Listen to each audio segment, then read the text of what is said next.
जी नाज़रीन, करमपुर मां सां हादसे की खबर शेयर कंदा हलूं। करमपुर भरसां करमपुर लाड़ो लिंक रोड ते ट्रैक्टर जो मोटरसाइकिल के जोरदार टक्कर के नतीजे में गोठ मोरोड़ा वासी मुख्तार अली चाचड़, मोहम्मद नवाज चाचड़ समेत 3 ॼणा ज़ख़्मी थी पिया। ज़ख़्मियुनि खे वारसनि ऐं इलाइक़े वासियुनि इलाज लाइ करमपुर सरकारी अस्पताल आंदो।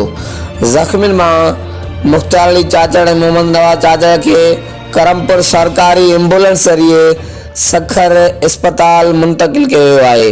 ज़ख़्मियुनि मां मुख्तार अली चाचड़ की हालत इंतहाई नाज़ुक बुधाई पई वञे।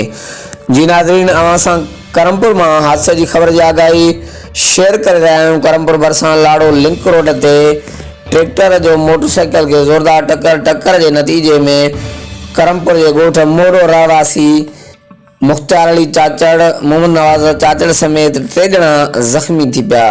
ज़ख़्मियुनि के इलाइक़े वासियुनि वारसनि इलाज लाइ करमपुर अस्पताल आंदो। ज़ख़्मियुनि मां मुख्तार अली ऐं मोहम्मद नवाज चाचड़ के वधीक इलाज लाइ सखर अस्पताल मुंतकिल किया वियो आहे, जॾहिं त मुख्तार अली चाचड़ की हालत इंतहाई नाज़ुक बुधाई पई वञे। हर वक़्तु आगाहनि लाइ ॾिसंदा रहो JTN वेब न्यूज़।